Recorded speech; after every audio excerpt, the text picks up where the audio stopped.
जो व्यक्ति कल तो कह रहा था कि 15 मिनट के लिए पुलिस हटा दो, हम हिंदुओं को समाप्त कर देंगे, 100 करोड़ पर 15 करोड़ भारी है, जिसने संविधान की हर बातों को ताड़ ताड़ किया, जिसने हर चीज में एक बात कही, जिसने कभी डंके की चोट पर कहा था कि भारत में गौ हत्या बंद होगी, फिर भी गौ हत्या करेंगे, गौ मांस खाएंगे, आज उस व्यक्ति को कांग्रेस ने अपना स्पीकर बनाया। तेलंगाना में मैं बात कर रहा हूं असदुद्दीन ओवैसी का छोटा भाई ओवैसी को, छोटा ओवैसी को।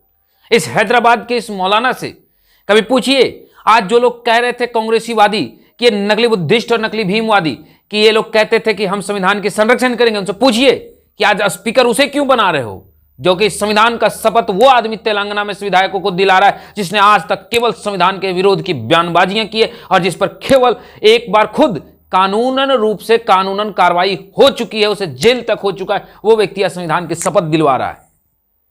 जिस कटमुल्ले को, जिस कट्टरपंथी को, जिस जिहादी को, हमास प्रेमी को कभी जेल हो चुका है, आज वो संविधान शपथ दिलाएगा कांग्रेसियों को। पता है इसका विचारधारा क्यों आता है? क्योंकि अभी आपने सुना होगा झारखंड के धीरज साहू जिसके यहां 300 करोड़ मिला, वो भी कांग्रेस से थी, था ना, वो कांग्रेस से 300 करोड़ मिला।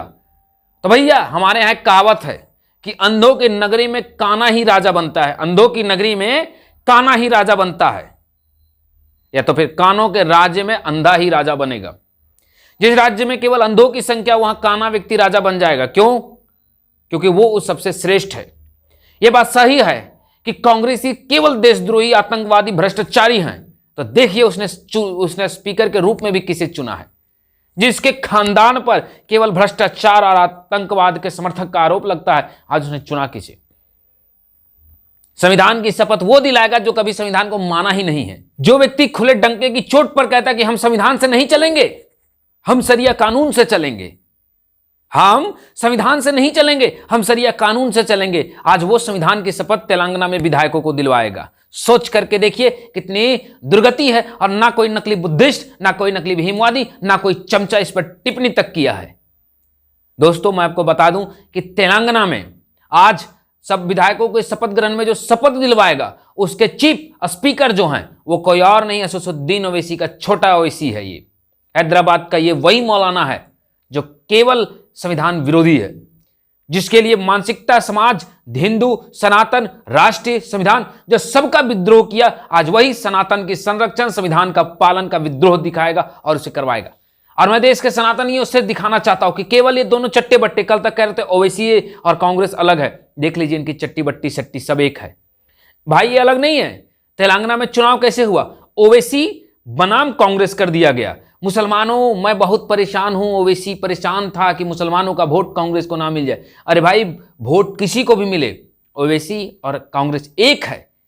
जितने मुसलमान हैं भारत के सभी कांग्रेस के नागरिक हैं। याद रखिएगा, आप हिंदुओं को गाली दीजिए, आप खुद ब खुद कांग्रेस में शामिल हो गए।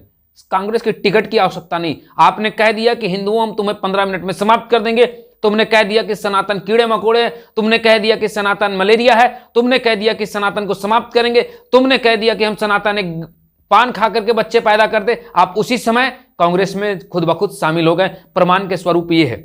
चुनाव के समय ये दोनों प्रतिद्वंदी थे, आज वही हो गए। आज मैं एक ही चीज कहता हूं समस्त सनातनियों से, समस्त हिंदुओं से, जागो और आंख खोल करके देखो। ये जो असदुद्दीन ओवैसी है, जो विरोधी पार्टियां जो अलग अलग चुनाव लड़ रहे हैं ना, ये सपा, बसपा, समाजवादी पार्टी, कांग्रेस, ये जो अलग अलग करके चल रहे हैं ना, ये पता है केवल आपका हिंदुओं का वोट बांधने के लिए कि यादव भैया चल जाए अखिलेश यादव के पास, आदिवासी चल जाए बहुजन समाजवादी पार्टी के साथ, तो हिंदू टूट जाएगा, फिर बीजेपी के साथ, नहीं मुस्लिम एकजुट कांग्रेस के साथ चला। असदुद्दीन ओवैसी का चाल यही था कि मुसलमानों का वोट ओवैसी ले जाए और दलितों का वोट कांग्रेस को चला जाए, और दोनों बाद में मिल गए।